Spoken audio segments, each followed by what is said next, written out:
Bapak, Ibu, saudara-saudariku yang terkasih dalam Tuhan kita Yesus Kristus, salam sejahtera untuk kita semua. Berkat Allah yang Maha Kuasa senantiasa menyertai kita. Marilah kita mendengarkan dan merenungkan bacaan-bacaan kitab suci hari Kamis 20 Mei tahun 2021. Bacaan pertama dari Kisah Para Rasul pasal 22 ayat 30 dilanjutkan dengan pasal 23 ayat 6 sampai 11. Namun kepala pasukan itu ingin mengetahui dengan teliti apa yang dituduhkan orang-orang Yahudi kepada Paulus. Karena itu pada keesokan harinya ia menyuruh mengambil Paulus dari penjara dan memerintahkan supaya imam-imam kepala dan seluruh mahkamah agama berkumpul. Lalu ia membawa Paulus dari markas dan menghadapkannya kepada mereka. Dan karena ia tahu bahwa sebagian dari mereka itu termasuk golongan orang Saduki dan sebagian termasuk golongan orang Farisi, ia berseru dalam mahkamah agama itu, katanya, "Hai saudara-saudaraku, aku adalah orang Farisi, keturunan orang Farisi. Aku dihadapkan ke mahkamah ini karena aku mengharap akan kebangkitan orang mati."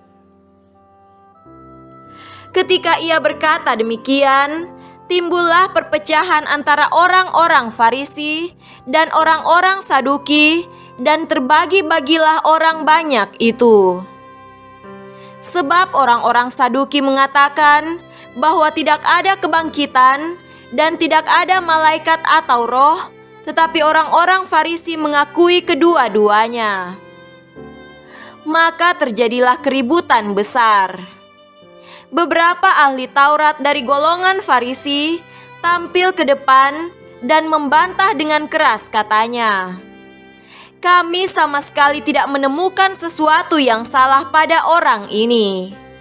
Barangkali ada roh atau malaikat yang telah berbicara kepadanya." Maka terjadilah perpecahan besar sehingga kepala pasukan takut kalau mereka akan mengoyak-ngoyak Paulus. Karena itu, ia memerintahkan pasukan untuk turun ke bawah dan mengambil Paulus dari tengah-tengah mereka dan membawanya ke markas.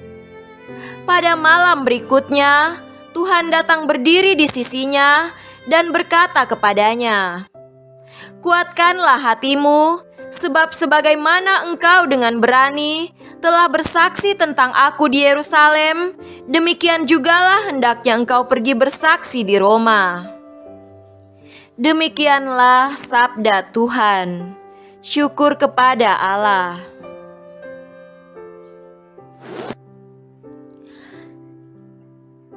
Tuhan beserta kita sekarang dan selama-lamanya.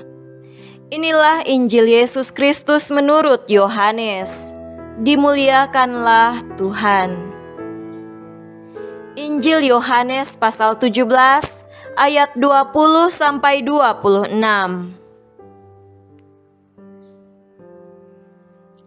Dan bukan untuk mereka ini saja aku berdoa, tetapi juga untuk orang-orang yang percaya kepadaku oleh pemberitaan mereka, supaya mereka semua menjadi satu, sama seperti Engkau, ya Bapa, di dalam aku dan aku di dalam Engkau, agar mereka juga di dalam kita, supaya dunia percaya bahwa Engkaulah yang telah mengutus aku.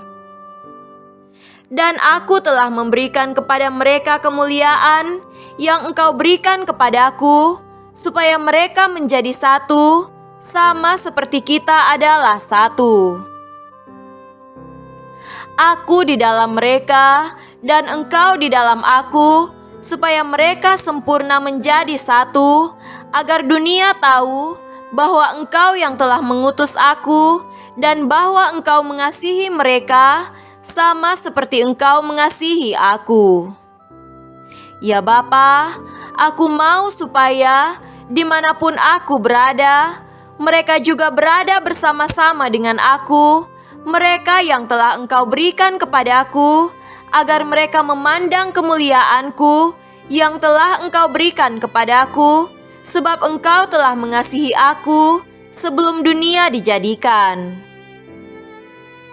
Ya Bapa yang adil, memang dunia tidak mengenal Engkau, tetapi aku mengenal Engkau, dan mereka ini tahu bahwa Engkaulah yang telah mengutus aku. Dan aku telah memberitahukan namamu kepada mereka, dan aku akan memberitahukannya, supaya kasih yang Engkau berikan kepadaku ada di dalam mereka, dan aku di dalam mereka. Demikianlah Injil Tuhan. Terpujilah Kristus.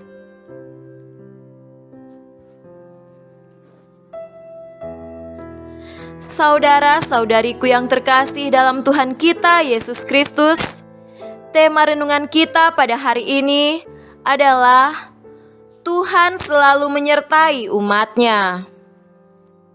Ada sebuah ungkapan, semakin tinggi sebuah pohon, maka semakin terasa dahsyat guncangan karena tiupan angin kencang yang menerpanya.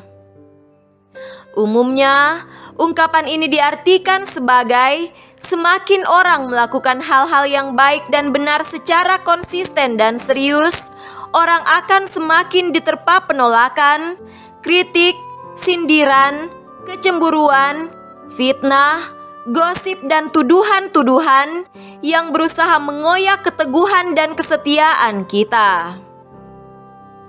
Kesetiaan pada hal-hal yang baik, bernilai dan benar justru semakin banyak mendapatkan banyak tantangan dan cobaan. Kegelapan memang selalu tidak tenang, terancam dan selalu tidak bisa bertahan dengan yang terang. Pengalaman tersebut dialami oleh Rasul Paulus dalam pewartaannya.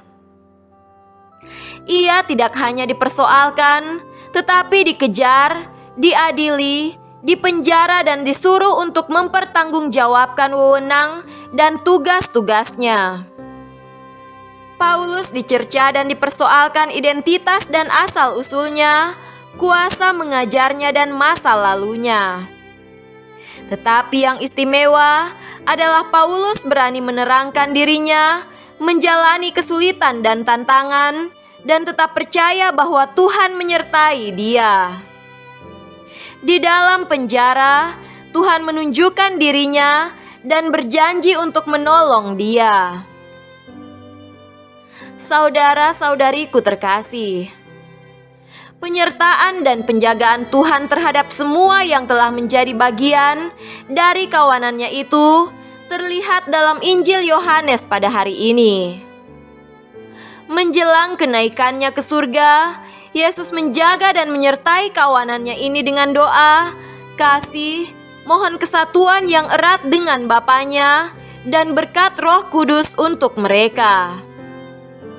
Bagi Yesus, semua mereka yang menyerahkan diri kepadanya dalam iman, yang mengabdikan dirinya untuk pewartaan dan perubahan hidup yang baik bagi banyak orang, tidak boleh keluar dari ikatan kesatuan dengan Dia. Mereka akan selalu dijaga, disertai, diikat dan dipelihara dalam kasih. Kedua bacaan pada hari ini meneguhkan kita tentang kasih, penyertaan, ikatan mutlak, penjagaan dan berkat dari Tuhan untuk semua mereka yang mengimani Dia. Ia akan menjaga, melindungi dan menyertai semua yang bekerja dan mengabdi dalam iman untuk kebaikan dan keselamatan banyak orang. Kita harus menjaga dan memelihara kesetiaan kita untuk tetap berada dalam kesatuan dengan Dia. Semoga demikian. Amin.